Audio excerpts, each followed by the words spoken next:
Steve, did Let me do the question first.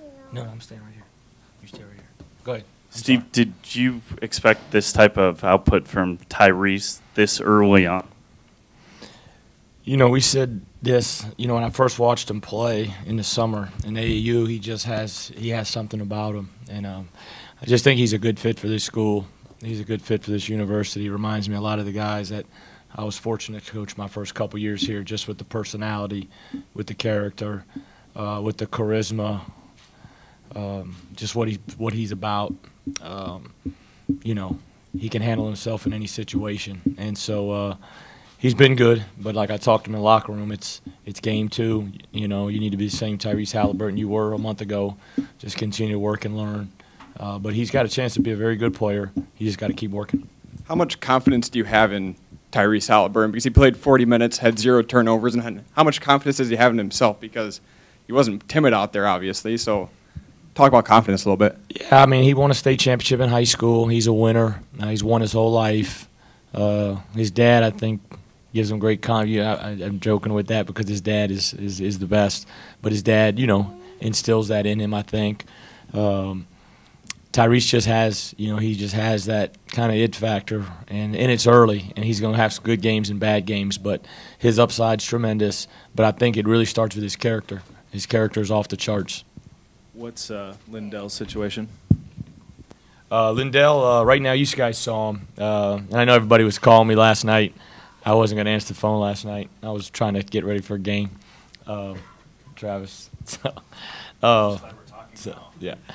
I'm just kidding. So he's in a boot. He's in a cast. We casted it last night.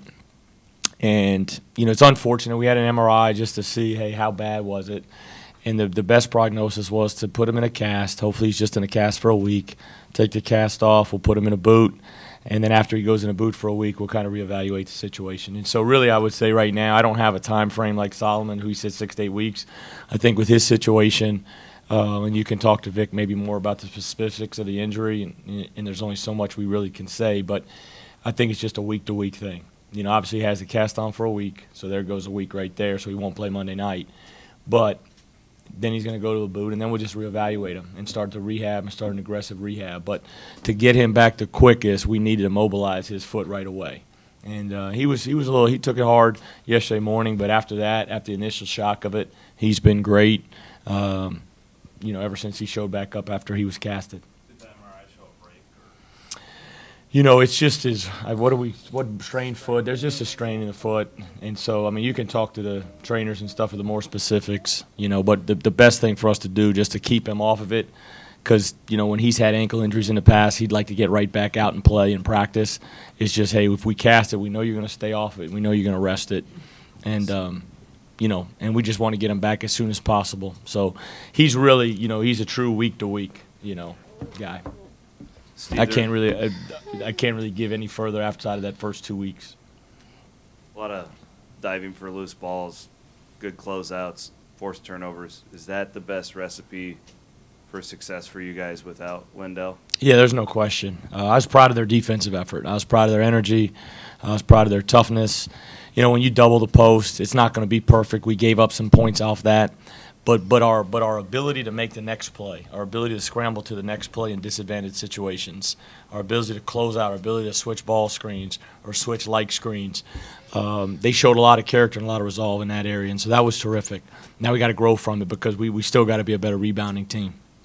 What is it that's changed from last year for you guys on the defensive end? It's almost like where there's just a way more energy level, I guess, from the entire team, that they're all just flying around a little bit harder on those closeouts and getting their hands on loose balls a little bit more than maybe they did a year ago. Yeah, well, this is the first big game, you know, from a standpoint, this is the first, you know, kind of high major game in Hilton this year, so you knew they were going to have a lot of energy.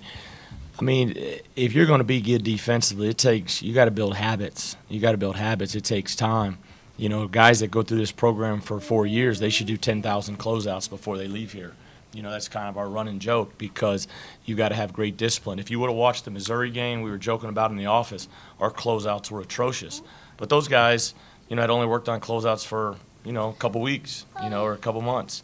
You got a lot more guys out there, and I know we've got a lot of freshmen out there playing, but I think they're bought into, now we got a long way to go defensively. This is one game, and so that's why I think you got to hit the guys in the head right away that this is one game, and then what do we have to do to get better from here? Steve, were you happy with how far Jeremiah was out catching the ball? Yeah. And then did you eventually call off that double team when he was going to catch it from 15? I mean, it seemed like the second half you would still blitz him some, but not every time. Yeah, well, we didn't do as good of a job, I think, in the second half firing. I don't think we did a good job. I think Tyrese, I don't know if you heard us a couple of times. We were getting on Tyrese a little bit. He wasn't getting there quick enough. Then they tried to go at Perrier and go at him, and we were late to the fires a couple of times with him. But, they really try to just get it to Tillman, just it's really almost if you can get him off his sweet spot, because if he can get a paint touch, he's really tough to guard because of his size. So, we just wanted to get him off the block and then bring the fire, but bring it, you don't want to bring it if he's too far off the block and he can just see over you and throw it. So if he's a little too far off the block, come on the dribble. If he's close to the block, we've got to go right away. We did a really good job in the first half. Second half, we had some, times we weren't as good, but again, we flew around. And so that was big. We had to make sure we limited him. In the first half, you had the 4 freshmen on the court with Weiler Babb. How much comfort does that give you when you have such a talented point guard out there with the 4 young guys? Yeah, I've challenged Nick. I challenged him. I said, man, you got to accept the challenge this year. You got to accept the challenge this year to be great. You got to you got to accept the challenge this year. Okay, you have to accept the challenge. Last year, obviously, you got hurt. This year, you've been terrific. And now Lindell's out. Now you really got to go to another level. But Nick's been terrific since he's got here this season, coming back from his injury. I think he's a high-level point guard. He's the most cerebral player on our team. He can really play the 1 through the 5, defend the 1 through the 5 because he knows what's going on, play the 1 through 5. But I thought in early was settling for pull-up jump shots. When he started getting all the way to the basket, he was really good. But, again, 6 assists, no turnovers, got the line 8 times. We just got to continue. I got to just continue to preach him being aggressive. But, he's a senior point guard. He played like it tonight. Now he's got to do it again on Monday. How good is he, though, with the 4 freshmen? Yeah, I just think he has a good personality. I think guys respect him because they understand. He knows he's been around winning. He's been here, 2 years ago when we had a really good basketball team. But he understands. Like, he can teach every position. He can tell George at the 5 what to do or what to do offensively and defensively. And so very, very cerebral player. I think he's got a tremendous upside. I said that since he's got here. Now he's just got to go get it.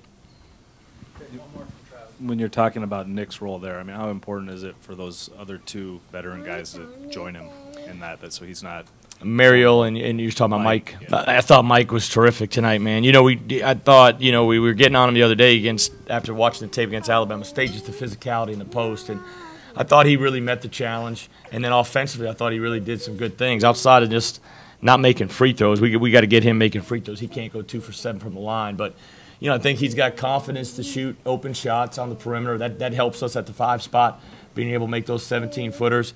But, man, he really competed. I know he didn't get but just 6 rebounds, but the 3 offensive rebounds and loose ball fouls that he got, he plays with great energy and great toughness. And I think that just challenged the other guys to play like that. His character is great. His toughness level is really good, and he matched the challenge tonight. And now he's got to do it again on Sunday when we practice.